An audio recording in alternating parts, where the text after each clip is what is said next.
सागर की बाहों में मौजें हैं जितनी, हमको भी तुमसे मोहब्बत है उतनी, कि ये बेकरारी ना अब होगी कम। बहुत प्यार करते हैं तुमको सनम, बहुत प्यार करते हैं तुमको सनम। कसम चाहे ले लो, कसम चाहे ले लो, खुदा की कसम। बहुत प्यार करते हैं तुमको सनम, बहुत प्यार करते हैं तुमको सनम। Good evening, how are you? I hope all of you are doing well, doing great, doing something new, है ना? जी हाँ, मेरा नाम है कल्पना और मैं फिर से हाजिर हूँ अपने इस चैनल पे एक नई कहानी लेके। आज की कहानी है एक जलपरी की, जिसका नाम था मरीना। मरीना अपने पिता और 2 बड़ी बहनों के साथ समुद्र के गहराई में रहती थी और उसे इंतज़ार था अपने 15 साल के होने का, क्योंकि उसके घर की प्रथा थी कि जब वो जलपरी 15 साल की हो जाएगी तभी वो समुद्र के ऊपरी सतह पर जा पाएगी। और जिस दिन मरीना 15 साल की हुई और समुद्र के ऊपरी सतह पे गई, उसके साथ एक बहुत बड़ी दुर्घटना हो गई। क्या हुआ जानना है ना? तो सुनिए पूरी कहानी को बिना वीडियो स्किप किए और बने रहिए मेरे चैनल पर मेरे साथ। लेकिन उससे पहले मेरे चैनल को सब्सक्राइब कर लीजिए, लाइक कर दीजिए और कमेंट बॉक्स में जाके मुझे अपना प्यार ज़रूर भेजिए। तो सुनिए मेरी कहानी को। ये कहानी है समुद्र के गहराई में रहने वाली जलपरी मरीना की। मरीना अपने 2 बड़ी बहन, अपने पिता और अपने दादी के साथ समुद्र में रहा करती थी। उसके घर की एक परंपरा थी कि जब तक लड़की 15 साल की नहीं हो जाएगी वो समुद्र के ऊपरी सतह पे नहीं जा सकती है। मरीना अपनी बहनों को ऊपरी सतह पे जाते हुए देखती और उनके द्वारा धरतीवासियों की कहानी सुना करती थी तो उसका मन भी मचल जाता था। वो अपने दादी के पास जाती और दादी से कहानी सुनाने को कहा करती थी। दादी उसे राजकुमार राजकुमारियों की कहानी सुनाया करती थी। उन कहानियों को सुन के मन ही मन मरीना सोचती थी कि मैं भी एक दिन इंसान बनूंगी और किसी एक राजकुमार से शादी करूंगी। ऐसे सपने उसके मन में आते रहते और वो अपने 15 साल के होने का इंतज़ार करने लगी। एक दिन मरीना समुद्र की गहराई में तैर रही थी, तभी उसे एक डूबा हुआ जहाज दिखाई दिया। मरीना जहाज के अंदर चली गई तो उसने देखा एक राजकुमार की मूर्ति पड़ी हुई है। मरीना ने उस मूर्ति को उठाया और अपने घर ले आई और उसे एक कोने में सजा दिया। उसके इर्द गिर्द सुंदर सुंदर फूल और पौधे लगा दिए और मन ही मन उस राजकुमार को अपने जीवन साथी के रूप में देखने लगी। समय बीतता गया और मरीना 15 साल की हो गई और उस दिन अपने पिता से अनुमति लेके वो समुद्र के ऊपरी सतह पे तैरने चली गई। उसने देखा समुद्र के बीचों बीच एक जहाज चला आ रहा है जिस पे नाच तमाशा हो रहा है, पार्टी मनाई जा रही है। ऐसा दृश्य मरीना ने पहले कभी नहीं देखा था तो उसे बहुत सुंदर लग रहा था, वो बहुत खुश हो रही थी। तभी एक बहुत जोर का तूफान आया और जहाज डगमगाने लगा और देखते ही देखते जहाज पानी में डूबने लगा। लोग इधर उधर भागने लगे, अफरा तफरी मचने लगी।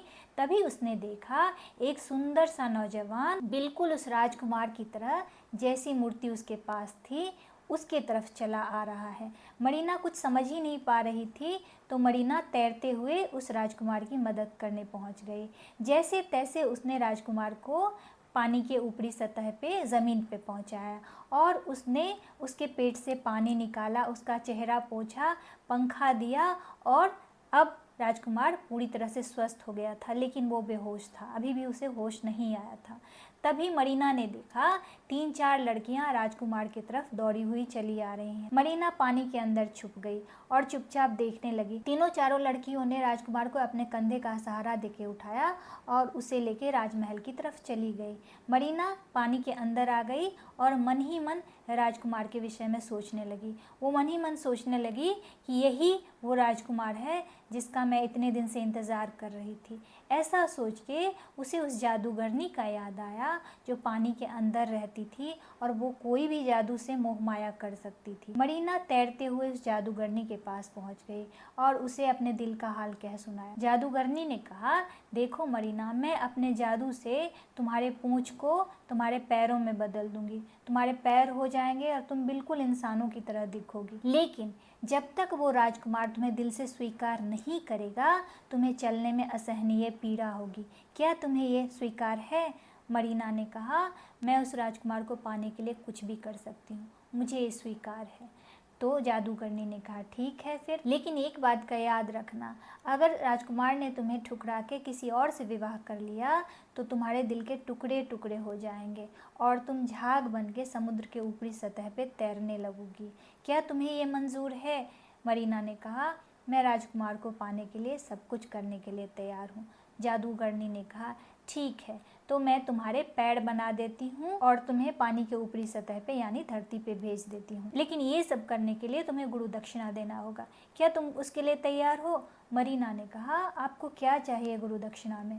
तो जादूगरनी ने कहा, तुम्हारी आवाज़ बहुत सुरीली है, बहुत मीठी है, बहुत प्यारी है।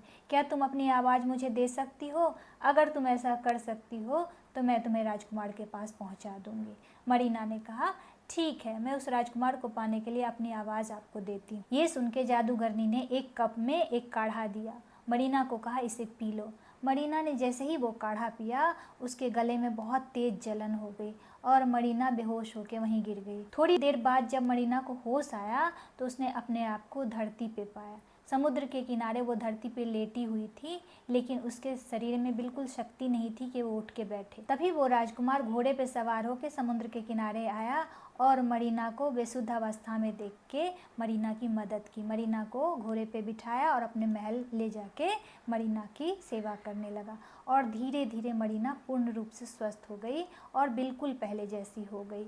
अब मरीना के 2 पैर हो चुके थे, लेकिन उसे चलने में असहनीय पीड़ा होती थी। राजकुमार ने जब पूछा कि आपको चलने में कोई दिक्कत होती है, तो एक तो मरीना के पास कोई आवाज़ नहीं थी, दूसरा मरीना कुछ बताना भी नहीं चाहती थी, इसलिए मरीना चुप ही रहती थी, कुछ बोलती नहीं थी। राजकुमार उसका बड़ा ख्याल रखता और उसे एक दोस्त की तरह बहुत इज्जत देता था। ये सब देख के मरीना बहुत खुश थी। एक दिन सुबह उठ के जब मरीना तैयार हो रही थी तो राजकुमार उसके कमरे में आया और मरीना को बोला, आज तुम अच्छे से तैयार हो जाओ, आज मैं तुम्हें किसी से मिलवाने ले जाऊंगा। मरीना बहुत खुश हुई, वो बहुत अच्छे से तैयार हो गई। राजकुमार उसे का हाथ पकड़ के उसे एक चर्च में ले गया और उसे एक लड़की से मिलवाया। राजकुमार ने कहा, इसका नाम है लिली, ये मेरी होने वाली पत्नी है। बहुत दिन पहले एक जहाज़ दुर्घटना में जब मैं डूब रहा था तो लिली ने मेरी सहायता की थी और मुझे मौत के मुँह से बचाया था। उसी दिन मैंने लिली से वादा किया था कि मैं तुमसे ही विवाह करूँगा। ये सुन के मरीना के दिल के टुकड़े हो गए। मरीना ने सोचा, उस दिन तो राजकुमार की जान मैंने बचाई थी, लिली ने नहीं। लेकिन मरीना के पास आवाज़ नहीं थी और अब बहुत देर भी हो चुकी थी क्योंकि उस दिन उन दोनों की शादी होने वाली थी। मरीना चुपचाप सब देख रही थी। देखते ही देखते राजकुमार और लिली का विवाह हो गया और मरीना समुद्र के किनारे आ गई और उसने समुद्र में छलांग लगा दिया। उसने सोचा, अब मैं समुद्र के ऊपर झाग बन के तैरने लगूंगी, लेकिन ऐसा कुछ नहीं हुआ। मरीना परियों की दुनिया में चली गई। बहुत सारी परियों ने मरीना का स्वागत किया। मरीना को कहा, तुम एक बहुत नेक लड़की हो, तुम्हारा दिल बहुत सुंदर है, बहुत साफ है, इसीलिए भगवान ने तुम्हें हम परियों की दुनिया में भेज दिया है। ये परियों की दुनिया है, यहाँ पे हम फरिश्ता बन के इंसानों की मदद किया करते हैं। ये सुन के मरीना बहुत खुश हुई, उसके आंखों में आंसू आ गया और उसने देखा कि वो बोल भी सकती है और वो उड़ भी सकती है। मरीना खुश होकर सारी परियों की तरफ देखने लगी। परियों ने मरीना के ऊपर फूलों की बारिश की और परियों ने मरीना को गले से लगा लिया और कहा, आओ बहन, हमारी इस परियों की दुनिया में तुम्हारा स्वागत है। आज से तुम भी इंसानों की सेवा किया करना, जब उन्हें ज़रूरत पड़े तुम उनकी मदद किया करना। ऐसा सुन के मरीना बहुत खुश हुई और धीरे धीरे मरीना को ये सब करने में बहुत अच्छा लगने लगा। अब जब भी मरीना का मन होता धरती पे आके राजकुमार को देख लेती, वो सबकी मदद किया करती थी, सबकी विश पूरी किया करती थी। मरीना एक बहुत सुंदर परी बन गई थी। तो देखा आपने, मरीना का दिल इतना सुंदर था, इतना साफ था। उसने राजकुमार को पाने के लिए हर संभव कोशिश की, लेकिन उसके दिल के टुकड़े हो गए, फिर भी उसने उफ तक न कहा। तो इसी तरह अगर दिल अच्छा है, मन साफ है, तो एक न एक दिन हमें ऐसी मंजिल मिलती है जैसा हमने सोचा भी नहीं था। तो इसी तरह हंसते रहिए, मुस्कुराते रहिए और बने रहिए मेरे इस चैनल पर मेरे साथ। तब तक के लिए मैं आप सबसे विदा लेती हूँ। जय हिंद।